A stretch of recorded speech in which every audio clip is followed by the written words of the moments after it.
submit it to God, it is not submitted. It is something over God. Whatever in your life is not submitted to God, that's an idol, that's Zeus. That can void the temple. That will void the temple. Zeus, what is that? That idol? It's the thing you could touch and see.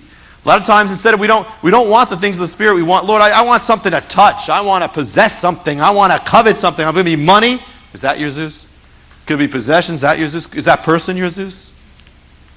Love the person, but never put them up there as an idol. Is that your Zeus? Zeus is the idol of power. Even the pursuit of success, that's a Zeus. Zeus is the idol of the self. You see, the guy Antiochus, he called himself Antiochus Epiphanes. That word epiphany means God manifest. He called himself Antiochus God manifest. And they found out, they looked at the ancient things that he wrote, the ancient coins. We had pictures of Zeus that he made it to look just like him. And he had pictures of him to look like Zeus. So every idol is really just the self. How do you get an idol? How do you get a god who's this middle-aged guy having affairs on his wife? This is the projection of all these middle-aged Greek men who are having these things. They're seeing themselves. Every idol is the self is in there. Seeking for your glory, is that your Zeus? To be recognized, vindicated, you interested more in you being praised or God being praised? Which is it? If it's you, it's Zeus. How does the idol look today? Look in the mirror. How's the idol doing? Is the idol sagging a little bit? Oh no, we got to prop up the idol. Zeus is anything we magnify over God. That was what it was back then, that's what it is now. Anything you put over God is Zeus. It could be something bad. It could be something good. It could be anything you have, it's over God. Any plan you have, you won't give up for God. Anything you haven't surrendered to God, you can't do without, that's Zeus. Any other number one is Zeus. Anything you delight more in, dwell more in, even a marriage is a good thing. But that can become a Zeus if that becomes the idol. A congregation can become a Zeus. A ministry can become a Zeus. What's your Zeus? It can even be something you don't like. It can be a problem that you magnify over God. A threat, your worry. Every day you're dwelling on that instead of God. That's Zeus. That's messing up your temple. God doesn't want you dwelling on that. God doesn't want you you're magnifying that anxiety over God, that fear over God. See, you're making it Zeus.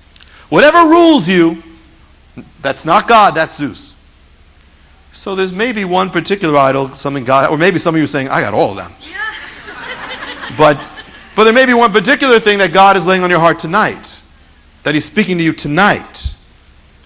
It's not just that the idol has no business in your life. And we all are prone to idols. That's human nature. We're prone to them.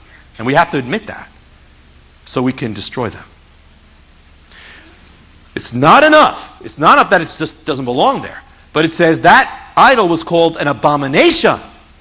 Not only that, it says it's an abomination that makes everything desolate. As long as that idol was in that temple's going to be empty. As long as that idol is standing in front of that temple's going to not be lit up like it should be lit up. As long as it's there, it's not going to be filled with the incense of sweetness like it should be. As long as that idol's there, that temple's not going to be filled up with the worship and the praise of God like it should be.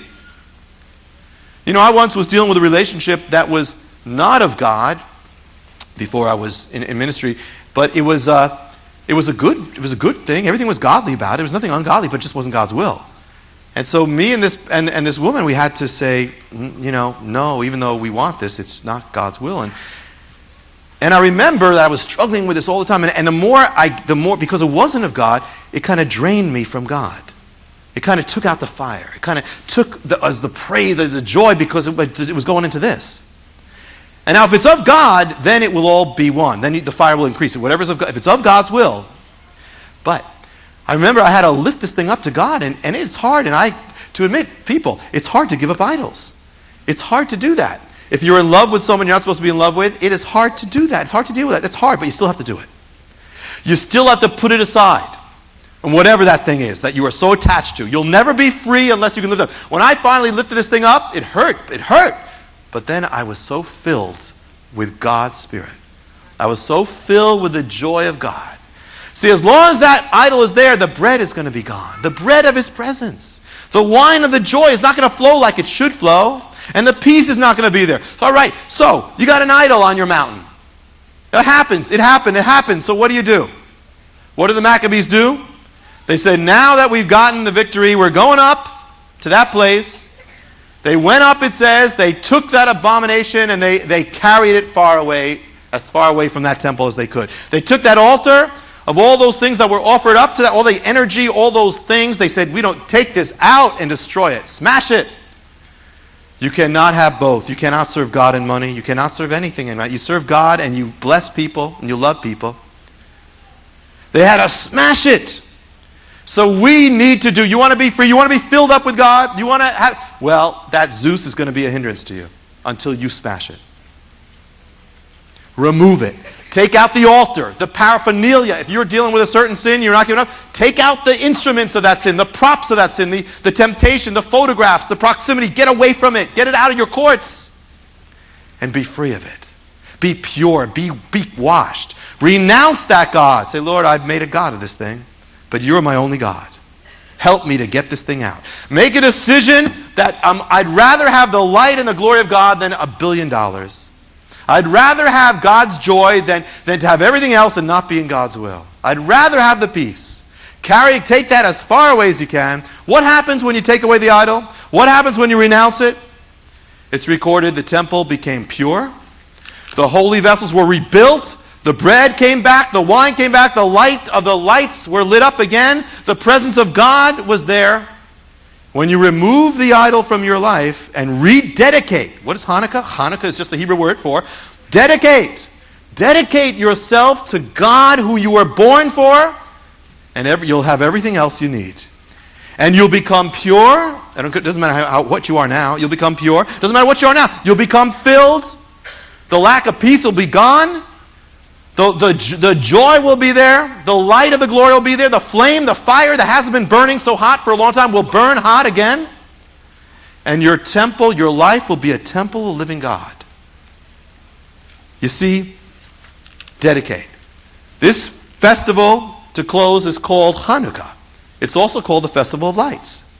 Hanukkah simply means dedication. Lights and dedication go together. The more you dedicate to God, the more lit up you're going to be. It's just the way it is. Your mission this season, Hanukkah, going into Christmas, get Zeus off Moriah. He has no business on that mountain. Get Zeus off that mountain. He's robbing you of joy. He's robbing you of glory. The little thrill you get from him isn't worth it. He's robbing you. Get Zeus off God's holy hill. Get Zeus out of the courts. Rededicate, reconsecrate your heart and life to God. Your mission this week, get that lousy, amoral, arrogant, insolent, adulterous, perverted, filthy, no good pagan weather god out of your life. Get him out, take him out, eliminate him, give him the boot, the pink slip. He has no more place, and your heart and your life will again be overflowing with the light, the hope, the sweetness, the joy, the bread, the fire, the flame, the presence, the glory. But it all begins when you complete your mission, and that is get Zeus off Moriah now.